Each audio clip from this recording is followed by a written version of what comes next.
നമസ്കാരം. മണി ആശാൻ ഇനി മന്ത്രി ആശാൻ. ജനങ്ങളെ ഷോക്കടിപ്പിക്കാതെ നോക്കുമെന്ന് മന്ത്രി. സ്വാഗതം വക്രദൃഷ്ടിയിലേക്ക്. നിയുക്ത മന്ത്രി എന്ന നിലയിൽ സത്യപ്രതിജ്ഞയ്ക്ക് മുമ്പ് രാവിലെ നിയമസഭയിൽ എത്തിയ എം മണിക്ക് ഭരണ പ്രതിപക്ഷ ഭേദമന്യേ അംഗങ്ങളുടെ അഭിനന്ദനം ലഭിച്ചു. ഇടുക്കിയിൽ നിന്നുള്ള CPMന്റെ ആദ്യ മന്ത്രിയെ ഭരണകക്ഷി അംഗങ്ങൾ സ്നേഹം കൊണ്ട് മൂടി. മുൻ മന്ത്രി EP ജയരാജൻ്റെ അസാന്നിധ്യവും ശ്രദ്ധിക്കപ്പെട്ടു. സത്യത്തിൽ മന്ത്രി ആശാൻ ആകുന്ന യാതൊരു ഭാവഭേദവും ഇല്ലാതെയായിരുന്നു മണി ആശാന്റെ വരവ്.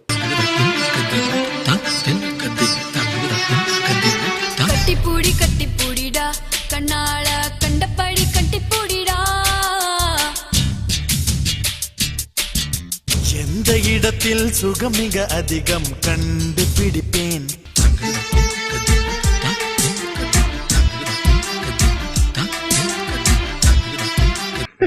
ഇത് കണ്ട അയ്യേ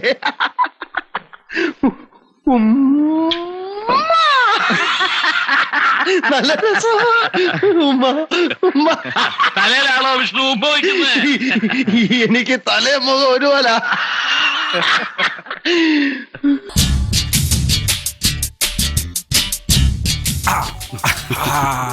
നല്ല പഞ്ഞിക്കെട്ട് പോലെ ഇരിക്കുന്നു. എന്താ സുഖം. സംഭവിച്ചതെല്ലാം യാദൃച്ഛികം മാത്രം. പാർട്ടി സെക്രട്ടേറിയറ്റ് യോഗത്തിൽ പങ്കെടുത്തിരുന്നില്ല. മന്ത്രിസ്ഥാനത്തെക്കുറിച്ച് ആരും മുൻകൂട്ടി പറഞ്ഞതുമില്ല. സംസ്ഥാന കമ്മിറ്റി പൊടുന്നനെ മന്ത്രിയെ നിശ്ചയിച്ചപ്പോൾ മണിയാശൻ തന്നെ ഒന്ന് നുള്ളി നോക്കി. സംഭവം സ്വപ്നം അല്ല എന്നുറപ്പിക്കാൻ.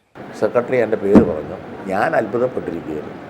ഞാൻ ഒരിക്കലും അറിഞ്ഞില്ല, നേരത്തെ അറിഞ്ഞുമില്ല, അങ്ങനെ മന്ത്രിയാകുമെന്നോ ആക്കുമെന്നോ ഒന്നുമില്ല. അവരെന്നോട് പറഞ്ഞുമില്ല. ഞാൻ ഇതിൻ്റെ പുറകെ നടന്ന് കുശുകുശുമ്പിലൊന്നും നമുക്കില്ലല്ലോ. എന്നാൽ ഈ കോൺഗ്രസിനകത്തെ പോലെയൊക്കെ സ്ഥാനമാനങ്ങൾ മേടിക്കാൻ നേതാക്കന്മാരെ പോയി കാണുക, തഴുക, ആ ഏർപ്പാടൊന്നുമില്ല. ഞാൻ ഇന്നേവരെ അങ്ങനെ ചെയ്തിട്ടില്ല. ജീവിതത്തിൽ നാളെയും ചെയ്യാൻ ഉദ്ദേശിക്കുന്നില്ല. ഞാനിപ്പോൾ ഈ പാർട്ടിക്കകത്ത് ഈ നിലവാരത്തിൽ വന്നതല്ല എങ്ങനെ യാദർശികതയാണ്. മന്ത്രിയായ സ്ഥിതിക്ക് ഇനി പഴയ പോലെയൊന്നും പ്രതികരിച്ച് വിവാദത്തിൽപ്പെടാൻ മണി ആശാൻ ഇല്ല. ആശാൻ സീരിയസ് ആവാൻ പോകുകയാണ്. എന്നുവെച്ച് പഴയ ശൈലി തേച്ചാലും മായ്ച്ചാലും പൂർണ്ണമായും പോവില്ലല്ലോ. മന്ത്രിയാണ് എന്ന ഉത്തരവാദിത്വ ബോധത്തോടു കൂടി തന്നെ എല്ലാ കാര്യങ്ങളും പ്രതികരിക്കണമെന്നുള്ളത് ശരിയാണല്ലോ. അത് സാമാന്യ ബുദ്ധിയല്ലേ. മന്ത്രി അല്ലാത്തപ്പോൾ പറയുന്ന പോലെ മന്ത്രി ആയിരിക്കുമ്പോൾ പറയാൻ കൊള്ളുകയുള്ളൂ. അതോടെ എന്റെ വൃത്തികെട്ട സംസാരം ഈ നാക്കിന്ന് പോയി. ഇനി ഏത് പരമ നാറിയുടെ വീട്ടിൽ വേണോ എന്നെ ധൈര്യമായിട്ട് കൊണ്ടുപോവാ. ഒരു തെണ്ടി ഞാൻ ഡീസന്റ് അല്ല എന്ന് പറയില്ല. സത്യം. അത് നമ്മൾ ആയി കഴിയുമ്പോഴല്ലേ അതിൻ്റെ കാര്യത്തെപ്പറ്റി ചിന്തിക്കേണ്ട കാര്യമുള്ളൂ. അല്ലാതെ തലപോകേണ്ട പല കാര്യമുണ്ടോ? നമുക്ക് എന്തെല്ലാം കാര്യം ആലോചിക്കാനുണ്ട് ഈ ജീവിതത്തിൽ. അതിനെപ്പറ്റിയൊക്കെ ഞാൻ ചിന്തിച്ചുള്ളൂ. അടുത്ത ജന്മം പട്ടിയാകാൻ പോകുന്നതിന് ഈ ജന്മത്തിൽ അമേദ്യം തിന്നേണ്ട പോലെ കാര്യമുണ്ട്. ഒരു കാര്യമില്ല. അപ്പോൾ വന്നു കഴിയുമ്പം നമ്മൾ അത് പഠിക്കണം, നോക്കണം. ജലവൈദ്യുത പദ്ധതികളുടെ നാടായ ഇടുക്കിയിൽ നിന്നുള്ള മന്ത്രിക്ക് വൈദ്യുതി വകുപ്പ് തന്നെ ലഭിക്കും. ഏത് വകുപ്പ് കിട്ടിയാലും ഒരു കൈ നോക്കാമെന്ന് മന്ത്രി മണി. ജനങ്ങൾക്ക് ഇരുട്ടടി നൽകാത്ത വിധം വകുപ്പ് ഭരിക്കുമെന്ന് സത്യപ്രതിജ്ഞാ ചടങ്ങിലെ ലേശം അമ്പരപ്പ് മാറിയ ശേഷം മന്ത്രിയുടെ ഉറപ്പ്. വകുപ്പിനെക്കുറിച്ച് പഠിച്ച ശേഷം 1, 2, 3 എന്നിങ്ങനെ നടപടികളുണ്ടാകും.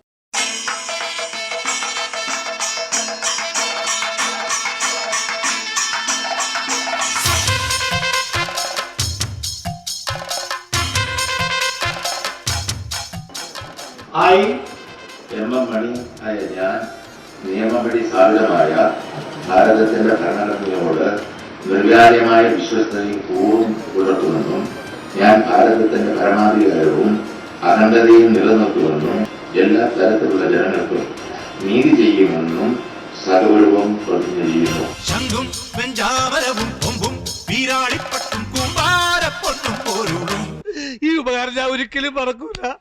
നന്ദിയുണ്ട് സാറേ, നന്ദി. ആനപ്പുറത്തമ്പോറ്റി തമ്പുരാന്മാരും കാറ്റത്താടും കണ്ണാടി കൂടാരക്കൂരാക്കും ചൂടും കൂടുക്കയും കൊണ്ടാടും പണ്ടാരക്കെട്ടും വായാടിപ്പൊട്ടത്ത പെണ്ണും കൂടെയൊരു പൂവാലൻ പൂവൻ താറാവും പൂത്തരങ്ങിൽ കിണ്ണം കൊട്ടും മിട്ടാട്ട കളിപ്പാട്ടം. സന്തോഷമായി. നിങ്ങളെല്ലാവരും ഇങ്ങനെ ഈ വേദിയിൽ ഇങ്ങനെ വെച്ച് എല്ലാവരും കാണാൻ വേണ്ടി പറ്റുന്ന അതിൽ പ്രത്യേക സന്തോഷമുണ്ട്. പട്ടാഭിഷേകം പട്ടാഭിഷേകം. ഒരു കാര്യമാണ്, നിങ്ങളുടെ എല്ലാ സഹായത്തിനും നന്ദി. ഇനിയും നിങ്ങൾ സഹായിക്കണം. ഒരു നിലയിലും എന്നെ ഉപദ്രവിച്ച് നിങ്ങൾ സഹായിക്കരുത്. ഞാൻ ചെയ്യുന്ന നല്ല കാര്യങ്ങളെ പറ്റിയല്ല, നല്ല പ്രചരണമൊക്കെ കൊടുത്ത് അതിൻ്റെ ഒരു അംഗീകാരം നിങ്ങൾ വാങ്ങിത്തരണം. അത് നിങ്ങളുടെ ഒരു ചുമതലയാണ്. പിന്നെ എൻ്റെ ഭാഗത്ത് വീഴ്ച വരാതെ നോക്കേണ്ട ബാധ്യത എനിക്കുണ്ട്. അത് ഞാൻ പരമാവധി നോക്കും. പിന്നെ ഭൂതകാലവും ഭൂതത്തായി തീരാം, വർത്തമാനം സ്വയം പല്ലക്കേറാം, ഭാവികാലമാം അമ്പാരിത്തേറാൻ ആറടിയിലേറെയാറേറ്റെടുത്തിടും. എന്നാലും കണ്ണെത്താ ദൂരം മുന്നോട്ടോടിയിടും, പിന്നിലെടുക്കും ആശാപാശക്കൂട്ടിനകത്താക്കും. നമുക്കിനി തുടർന്ന് കാണണം. മന്ത്രിയായതോടെ ഇടുക്കിയിലെ മണിയാശാൻ ഇനി കേരളത്തിൻ്റെ മന്ത്രിയാശാനായി മാറുന്നു. എം മണി, അത് എങ്ങനെയും ആയിക്കൂ.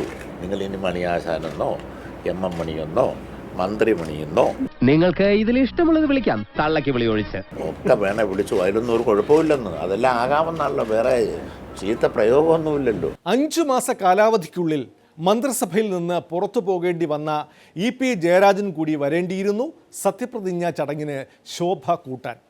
സ്വന്തം ചങ്കായ ആഭ്യന്തര വകുപ്പ് എടുത്തുകൊടുത്ത് ചെന്നിത്തലയെ മന്ത്രിയാക്കിയപ്പോൾ സത്യപ്രതിജ്ഞയ്ക്ക് കെട്ടിപ്പിടിക്കാൻ കഴിഞ്ഞ സർക്കാരിൻ്റെ കാലത്ത് തിരുവഞ്ചൂർ പോലും വന്നിരുന്നു. എന്നിട്ടും EP ജയരാജൻ വന്നില്ല. എന്തിയെ കോടിയേരി സഖാവ് വരാത്തതെന്ന് നമ്മൾ ചോദിച്ചില്ലല്ലോ. അപ്പം എല്ലാത്തിൻ്റെയും കാര്യങ്ങളിൽ നിങ്ങൾ ഈ ക്ഷീരമുള്ളൊരകടിൻ ചുവട്ടിൽ ചോര തന്നെ കൊതുകിന് കൗതുകം എന്ന് പണ്ടാണ്ട് പറഞ്ഞ പോലെയാണ്. എങ്ങനെയാണേലും നിങ്ങളൊരു വേല വെക്കാമോ എന്നാണ് നമ്മൾ. ഇപ്പം EP ജയരാജൻ എന്നെ വിളിച്ച് എല്ലാ അഭിവാദ്യവും അർപ്പിച്ച് ഞാൻ ഇങ്ങോട്ട് പോരുന്ന വഴിക്കാണ് വിളിച്ചത്. ചോറ്റാനിക്കരയും ഗുരുവായൂരും പോയിരുന്നു. രാമുവിന് നന്മ വരുത്തണേ എന്ന് ഹൃദയമൊരുക്കി പ്രാർത്ഥിച്ചു. ഗോപിയേട്ടൻ നിരീശ്വരവാദിയായിരുന്നല്ലോ. ശപിക്കപ്പെട്ട ആ ഇരുണ്ട കാലഘട്ടത്തെപ്പറ്റി എന്നെ ഓർമ്മിപ്പിക്കാതിരിക്കൂ രാമു. കർമ്മകാണ്ഡങ്ങളുടെ അഗ്നിപരീക്ഷകളിലൂടെ കടന്നു പോകുമ്പോഴേ ആ ലോകനാഥന്റെ സാന്നിധ്യം നമ്മൾ അറിയൂ. ഈശ്വര ഭഗവാനെ, എൻ്റെ അച്ഛന് നല്ലത് മാത്രം വരുത്തണേ.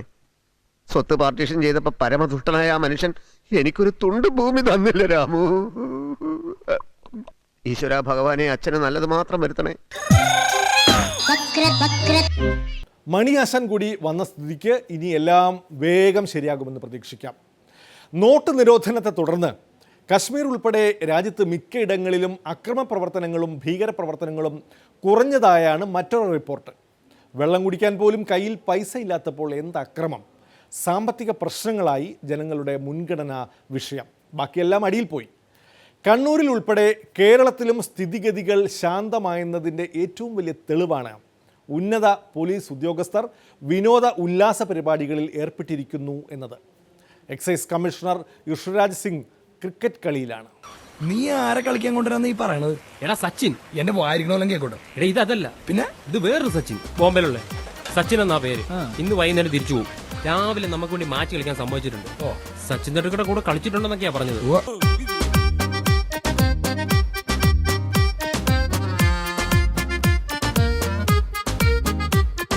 ഞാൻ ഈ ടൂർണമെൻറ്റിൽ കളിക്കുന്നത് തിരുവനന്തപുരമുള്ള ക്രിക്കറ്റ് ടീമിൽ നിന്നാണ്.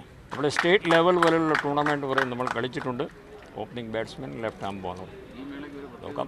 ഒരു രക്ഷയില്ലാത്ത കളിയാ, നമ്മുടെ ഭാഗ്യത്തിന് കിട്ടിയതാ. കണ്ടാ മതി മോനെ, പുള്ളി തകർക്കും.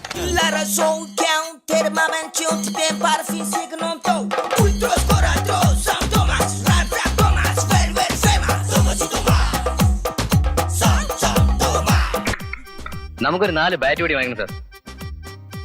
ബാറ്റില്ലാത്ത എന്റെ കുഴപ്പമേ ഉള്ളൂ. ബാറ്റ് കൂടെ കിട്ടിക്കഴിഞ്ഞാ തടയാക്കാൻ ഇങ്ങനെ വീശി മാറാനല്ലേ, അതിനൊരു ധാരാളം മതി. എടോ, കളിക്കാൻ അറിയില്ലെങ്കിൽ വരട്ടാനെങ്കിലും അറിയണം.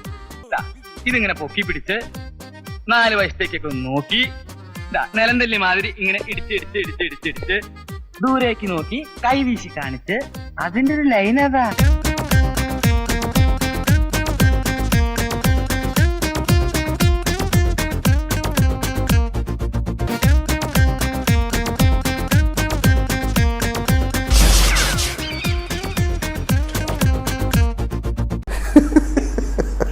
എക്സൈസ് കമ്മീഷണർ ക്രിക്കറ്റ് ഗ്രൗണ്ടിലാണെങ്കിൽ സംസ്ഥാന DGP ലോക്നാഥ് ബെഹ്റ ഷൂട്ടിംഗ് റേഞ്ചിലാണ്.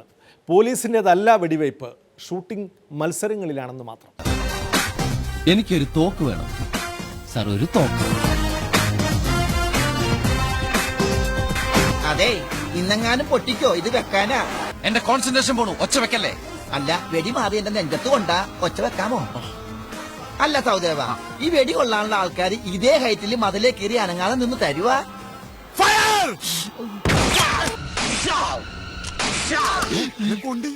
നീ ഇങ്ങനെ ഒരു ഉത്തരവാദിത്വമില്ലാതെ വെടിയും വെച്ചോണ്ട് നടന്നോ?